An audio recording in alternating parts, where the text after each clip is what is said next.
What's going on? You're watching ProgressivePulse.com. I'm Steve Rodriguez. We are here at the Time Hotel in New York City. That's right, the Big Apple. And I am so excited to talk to Poet Named Life. How are you? What up? Good, amazing. You literally are the hardest working, in my opinion, the hardest working man in music industry right now. I try to be. I try to keep it going hardcore. Yeah. Well, congratulations. You have 2 releases out today. We're talking the Black Eyed Peas. Let's just start with that. You've got the Black Eyed Peas, The End, out today. Yeah. You co-produced Boom Boom. Boom Pow. Yeah. Boom Pow. Talk about that. What was that? That's become the club anthem this spring summer. That I don't know how I mean I knew it was like a great song. I didn't think it was gonna blow up like it did, and you know, especially from the influences from like a lot of people we work with, like the Crookers, DIM, Boys Noise, and everybody, and the music that we're fans of, and taking the original style and fusing it with today's style, you know, and just I don't know, something about the frequencies that made people frequency. Well, the other CD that I definitely want to talk about is Revolution. Talk to me about the concept of Revolution. I know it was produced in Cuba. Yeah, it was produced and recorded in Cuba. It's basically a collaboration of a bunch of like Euro artists and instrumentalists, such as like Fatboy Slim, Cameron McVeigh, and my part being like the American going out to Cuba, like and risking it. It was like the cool, crazy, weird, where I come in.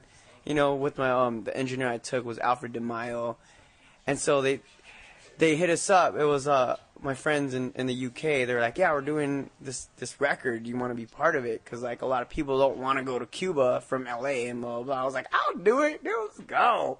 You know.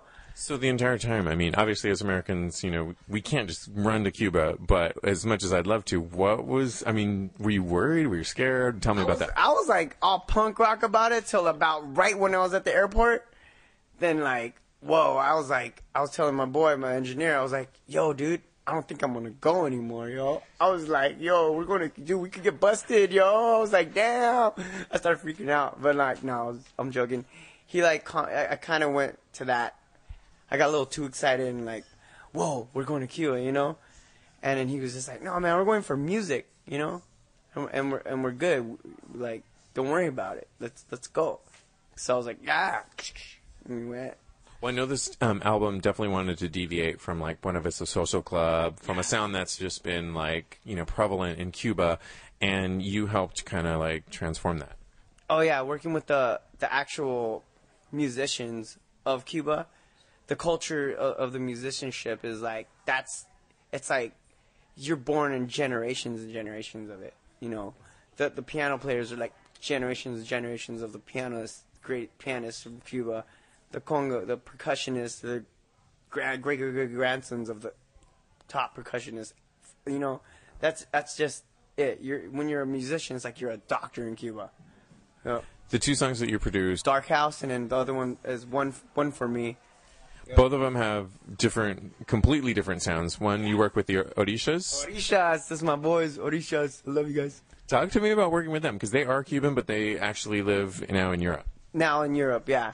They're just like they're just legends, you know, as far as being coming out of Cuba and being successful rappers in Latin music, you know, and just not just that, but just in the rap in rap history.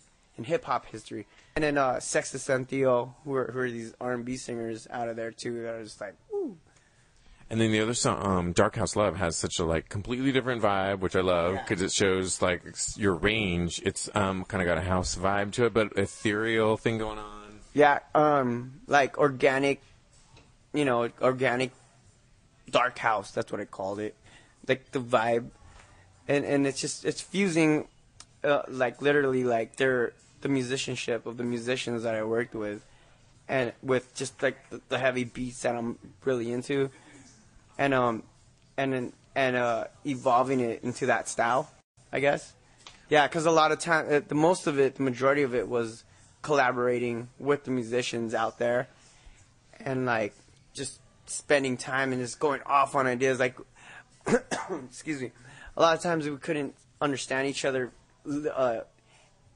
language-wise, But through the music, we communicated like like that. Music was our language. Music is our culture. You know, my influence is just what's good. You know.